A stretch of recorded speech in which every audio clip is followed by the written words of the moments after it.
Okay, last time we were learning about the dinim of Yahrzeit, and we were discussing the difference between Kaddish during the year, Kaddish on the day of the Yahrzeit. So Shulchan says that on the day of the Yahrzeit you're supposed to fast. But in the Hasidic world, we don't do that at all. Most people today don't do it.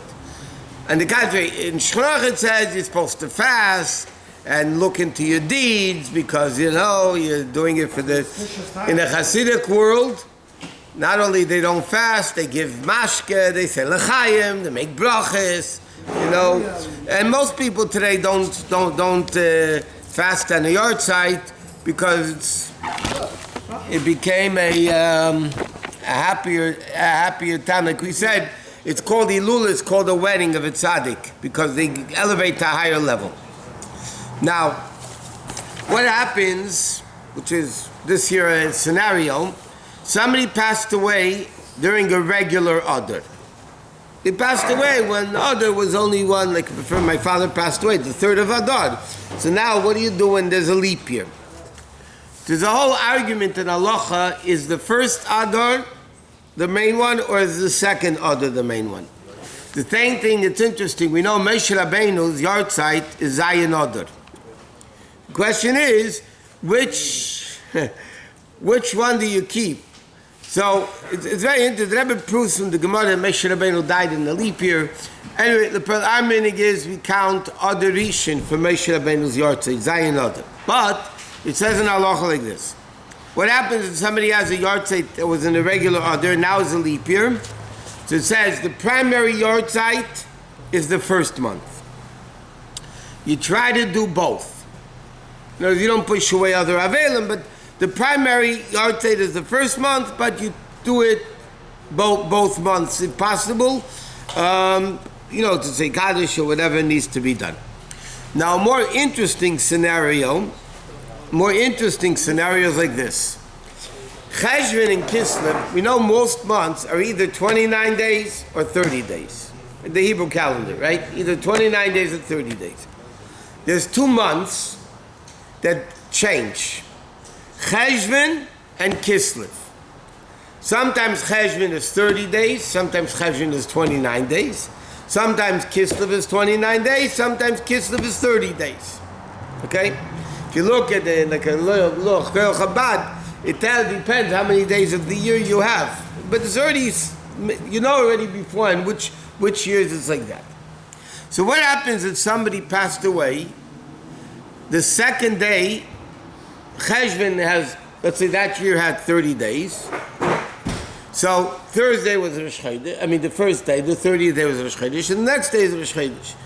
And they passed away the second day of Rosh Chodesh, which is then Rosh Chodesh Kislev. So then every year you keep Rosh Chodesh Kislev, that's obvious. What happens though if somebody passed away the 30th of Cheshvan? And the next year, Cheshvan has only 29 days. The same thing is with Kislev. What happens if somebody passed away on the 30th of Cheshvan, which is Rosh Chodesh Kislev, but the next year, there's only 1 day Rosh Chodesh. So when do you keep the Yahrzeit? So the whole discussion in halacha really depends what the next year was 1 day or 2 days. Sometimes you would keep it Chof Tes, because it's the last day of Cheshvan the person passed away. That year was Lamed, but this year the last day of Cheshvan. So there's a whole discussion. If it comes up, that's already not so common. But somebody passing away in a non-leap year and with a leap year, that's very common. What? If somebody passes on a leap year, other second, there is yours other second, not first. Correct. If somebody passes away in a leap year, yes. First Adar, it's always first Adar. Yeah. When there's 2 Adars. Second Adar, it's always the second Adar. Now, what happens when it's a regular Adar? So they do it in Adar. The question is reverse. When you pass away in a regular year and then there's a leap year, so what do you do? So then we discussed them. But somebody passed away. I'll give you another example. Birthdays is different. What about a bar mitzvah? But that's called a birthday. Yeah. Now, what happens if somebody was born in a regular year? There's no leap year. He was born the 10th of Adar. Now there's a leap year. So when does his Hebrew birthday? When is he counted? So when does he become bar mitzvah? Let's say the year becomes bar mitzvah, it's a leap year. So now does he become bar mitzvah the first Adar, or does he become bar mitzvah the second Adar? So concerning bar mitzvah, it says clearly, it's the second Adar, because you need a complete year. So let's say a kid bar mitzvah would have to wait until the second Adar to become bar mitzvah. But nevertheless, there's a letter from the Rebbe. The Rebbe writes the minhagim of a birthday, even though legally your birthday the second Adar, not talking about bar mitzvah, I'm saying b'chlal, somebody was born in a regular year. So when is their halachic birthday? Really the second Adar. But nevertheless, the Rebbe writes, the first Adar should also do the customs of a birthday, which is getting aliyah and learning, tzedakah, all the... What's the rationale for doing it on the Adar Sheni and not Adar Rishon? Because you need a complete year. You need 13 years to become bar mitzvah. And it's not a complete year because that year has a leap year and it's not, right. So that issue exists, but the Pearl, as far as birthdays goes, you try to do minhagim of both. The bigger question is when somebody dies between what's called bein hashmashos, between sundown and nightfall. So if it's before sundown, we learned it's day. If it's after nightfall, it's night. What happens if sundown is 6 o'clock and nightfall is 6:30, let's say, and they die 6:15. They're born 6:15. So then it's a doubtful which one it is. So there's a lot of discussion in halacha. What? Just to make sure, if somebody's born Zion or Sheni, does he celebrate the whole month from other Rishon Zion? If celebration means they give mashke and cake every day, yeah, they're supposed to do it in shul for all 60 days. Yeah, that's what you're asking, yeah? 60 days? No, to both months you got to do. 30 days. Other Sheni, other Rishon Zion until other Sheni is... No. You do the whole other Rishon, the whole other Sheni. Every day you have to bring a fresh bottle of mashke. Has to be fresh. Fresh. Not a used one. No. No. It's not good. That's for people who drink. Wagon? And for people who eat, you have to bring cake every day for 2 months straight. Or bagel and cream cheese is good. Bagels and cream cheese. No, bagels and cream cheese you bring for 1 month. Same thing The cake and the mashke you bring both months. Rabbi, with the bris also bein hashmashos. Bein hashmos, no. Bris bein hashmos you have to push off to the next day.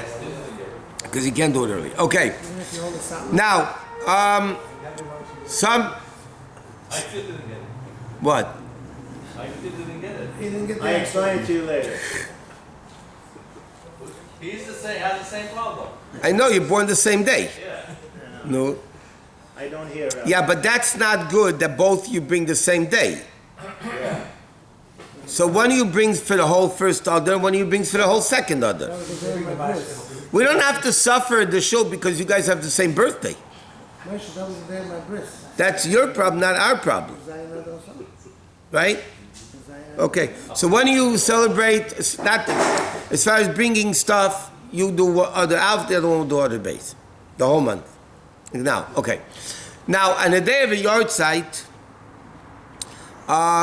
there are certain halachos involved. For instance, there's a certain level of mourning that a person is supposed to do on the day of a Yahrzeit. For instance, it's brought down, and this is a machlek, I'll explain in a second.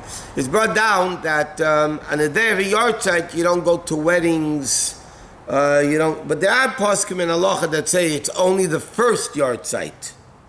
The first year after the passing on the Yahrzeit, you don't go to weddings, you don't go to simchas, but even that, many people are mekel. But there's a Mishmar Shom that says there's only the first Yahrzeit, the other Yahrzeit it doesn't apply. But there are many people that taka wouldn't do it. They wouldn't go to a wedding or bar mitzvah if they have Yahrzeit that day.